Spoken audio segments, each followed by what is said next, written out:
Hey there, this is just a quick little walkthrough video of our newest template release called Rugged. This is going to be very familiar to most templates that are out there that I've got available. So you're not going to see a whole lot of surprises or anything in this one, but there were a couple just little things I wanted to point out just to kind of help make your progress go a little bit easier and try and keep you from having any hiccups here. Okay, so here's how the template's going to load up. I have started adding just this little kind of like key on the front here to let you know this. If you see these layers marked like this amber color here, these are going to be color changing options.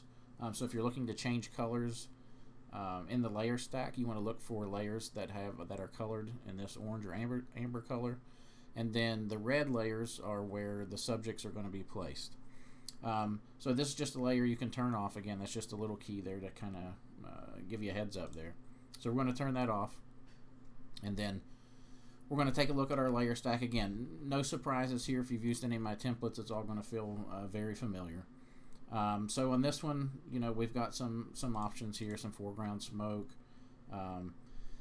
Our foreground options here, if we expand this, you're going to see I've kind of got a few textures here preset. So we got kind of like this foil texture here. I've got one preset with the American flag. We've got this diamond plate.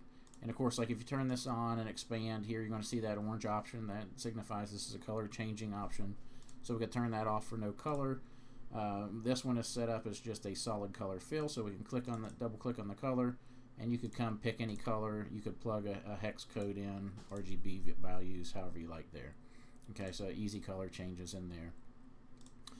If we scroll down and take a look, of course our red layers are subject placement layers. We're going to talk about those in just a second. There's some background smoke, some optional glow if you want some separation for your subjects. We got in the background, we could turn the color off here. You could add the flag into the background as well. We've got some diamond plate. So again, some options to play around with there. We'll just leave it how it's set up here. And here's what I really wanted to talk about is when it comes to placing your subjects in this design. So this has kind of got this front layer and this back layer, and the idea is putting the subject right in between. So what I'm going to do is I'm going to expand our subject layer. So we got this group here, place subject in this group. I've got a couple loaded up. Let's just turn the first one on. And so you can see the subject's kind of layered in between this foreground layer and the background. Now, one of the fun things to do is make them feel like maybe their upper body is kind of protruding and overlaying that front layer, okay? And it's fairly simple to do, particularly in an instance like this. If they have any part of their body or any sports equipment they're holding or anything like that, if it's not touching the body, for instance, his arms are away from his body here, this is very simple to do.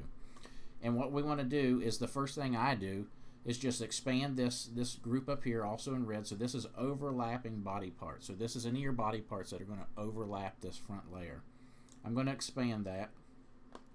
I'm going to come down to our subject here, and all I'm going to do is I'm just going to grab the lasso tool, and I'm going to lasso around just as much as I know needs to be in front of this front layer. So I'm going to grab that. Then I'm going to hold Shift to add to my selection. I'm going to go ahead and grab this one here as well. So just something like that, real easy. And then I'm just going to duplicate, Command or Control J. Oops, I did it too many times. Let me back one up. And so I'm going to take this duplicate layer that I did, drag it right up here into this overlapping body parts group, and boom, that's all there is to it. So you get this feeling that he's in behind the layer, and then the upper body comes out in front, which makes this cool protrusion type of effect. So that one is very simple.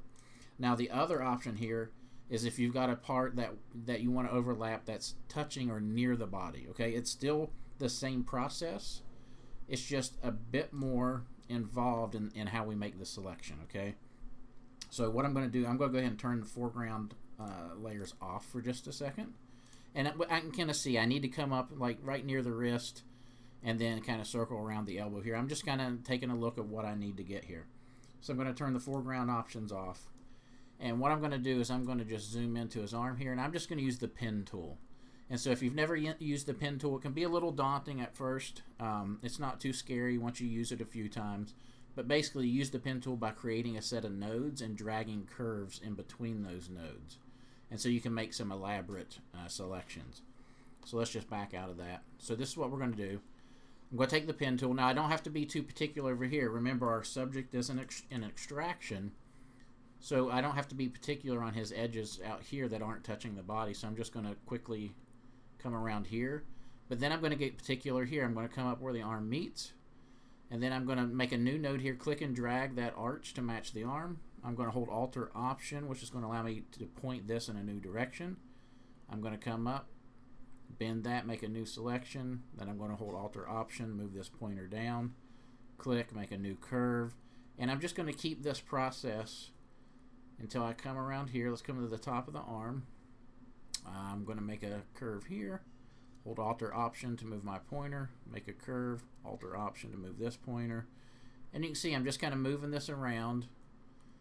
And now I'm just going to come up here roughly, and then once I get close, I'm going to right click. I'm going to say make a selection. I like to leave a 0.5 pixel feather radius. Click OK, and now the same process as before. Command or Control J to duplicate that piece we selected. Let's turn our foreground back on, and let's drag this up to the overlapping body parts and see how we did.